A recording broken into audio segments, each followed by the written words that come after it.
Como você recebe seus novos colaboradores pode estar ditando seus resultados e até o seu nível de turnover. Quer saber mais? Vem comigo!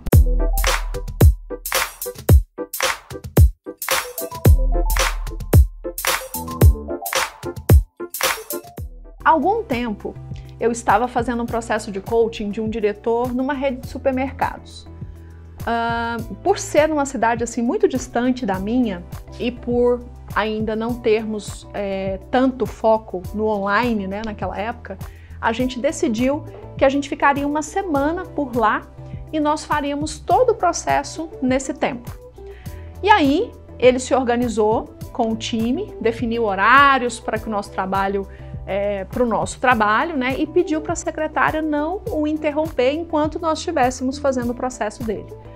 Até que num dado momento, ela ligou algumas vezes no telefone da mesa dele e como ele não atendeu, né, como ele combinou de não atender, ela começou a bater na porta da sala dele. Como ela insistiu, eu disse a ele para atendê-la, né, porque poderia ser algo urgente. Quando ele abriu a porta, ela estava constrangida, pediu desculpas, mas não tinha outra opção, porque uma mulher estava lá na entrada do supermercado dizendo que exigia falar com ele, pois ele a havia contratado e ela exigia respeito. Nós descemos até a entrada do supermercado e lá estava a mulher, gente, bem alterada. Quando ele a abordou, ela respondeu agressivamente: "Quem vocês pensam que vocês são para tratar seus colaboradores com tamanho desrespeito? Eu fui contratada, estou aqui há horas aguardando por orientações, ninguém sabe quem eu sou, onde eu devo ir e muito menos o que eu devo fazer. Como vocês esperam ter uma equipe produtiva agindo assim?" Aí, pessoal, ele ficou muito constrangido, olhou para ela e falou: "Mas quem te contratou?" E aí ela olhava para ele e falava: "Foi o diretor." E ele falava: "Mas eu não a contratei, a gente poderia ir numa sala para a gente conversar?" Porque naquela altura, os clientes que entravam pela loja, alguns outros colaboradores já estavam ali dando atenção, né, àquela conversa. E aí ela repetia novamente que tinha sido o diretor. Até que ele entendeu que o par dele havia contratado ela e pedido para que ela procurasse pelo meu cliente no supermercado para que ele direcionasse o trabalho dela. E quando nós entendemos ali o que havia ocorrido, né, ela olhou para ele e falou assim: "Sou eu que não quero mais trabalhar para vocês." E aí ele falou assim: "Olha, eu te peço desculpas, eu lamento o ocorrido, mas infelizmente eu não consigo, de fato, resolver a questão aqui com você." E aí ela foi embora bastante chateada, contrariada mesmo com toda aquela situação. E aí nós fomos conversar. E ele me disse que o par dele era uma pessoa que constantemente contratava pessoas. Ele ia em festas e dedicava ali, né, indicava pessoas, ou alguém pedia algum trabalho para ele, ele falava para procurar lá no mercado que ele ia dar o emprego. E isso criava, gente, uma série de atritos e desconfortos, porque a pessoa chegava e ela não tinha o onboarding feito de uma forma clara, né? O que é um onboarding, né, gente? É quando a gente insere um novo colaborador dentro do trabalho. Então, aquele momento criou para ele todo um desconforto e ele percebia que, inclusive, outros colaboradores viam aquilo como um grande desrespeito e até uma desorganização. Então, nós conversamos sobre a importância dele formalizar um onboarding dos colaboradores, já que, com frequência, ele enfrentava aqueles desafios. Além de formalizar esse onboarding, ele precisava ter uma conversa muito franca com o seu par.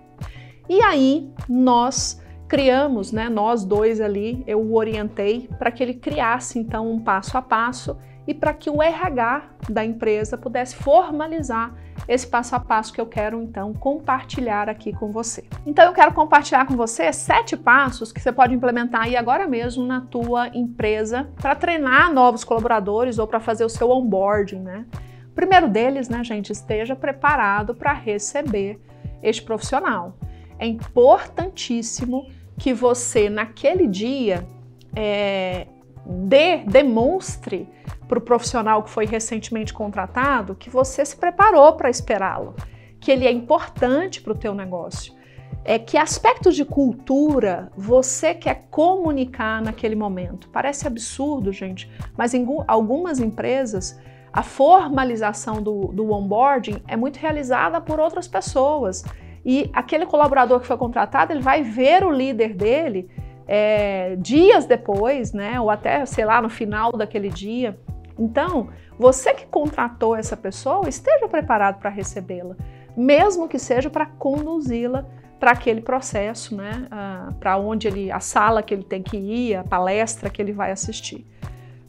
Segundo grande passo, gente, apresente esse colaborador aos demais colegas e principais interfaces. Com quem ele vai mais conversar? Quem são as pessoas que ele vai mais interagir? Quem são as pessoas que impactam diretamente, por exemplo, no resultado que ele precisa entregar?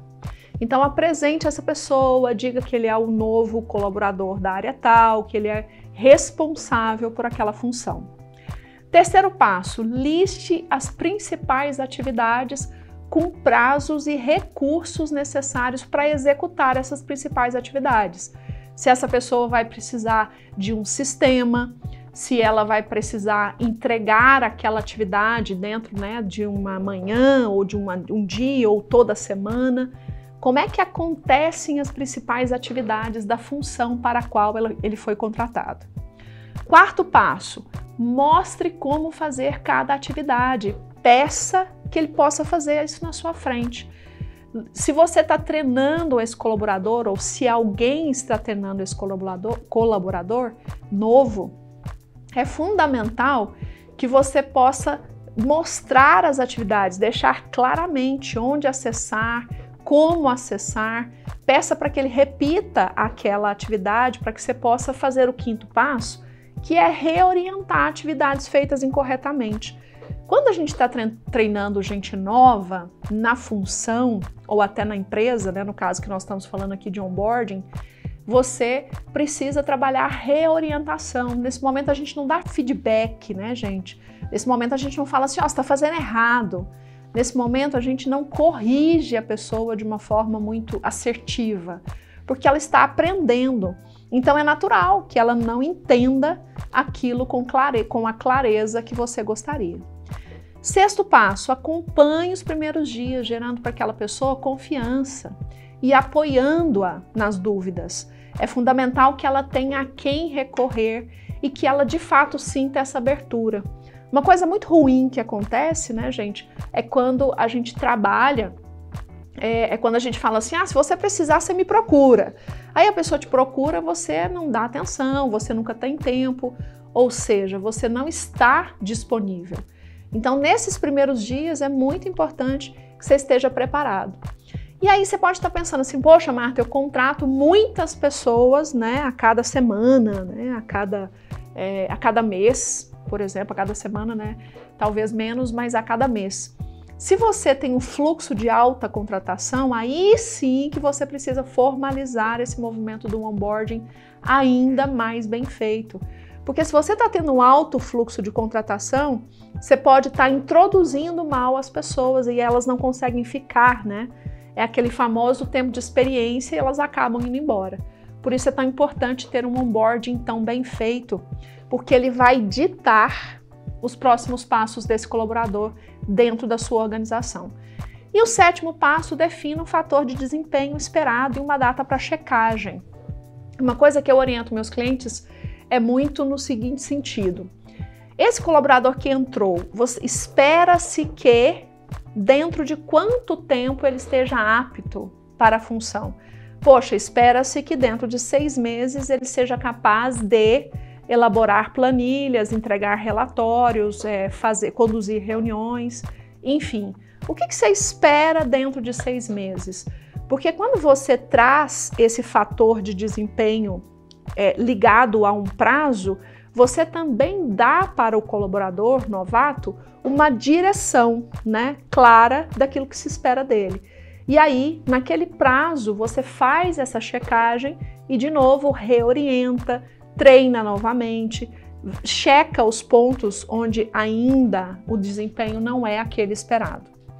Por isso, gente, o onboarding é tão fundamental para que a gente possa garantir realmente uma introdução dos seus colaboradores de uma forma adequada dentro de cada uma das funções. Por isso, ter um onboarding tão claro pode sim estar impactando na tua cultura, no teu modelo, na forma como você está comunicando com quem entra para dentro da tua equipe, da tua empresa. Isso vai fazer toda a diferença, tá bom? Me conte aqui se você aplicou esses passos aí no seu negócio.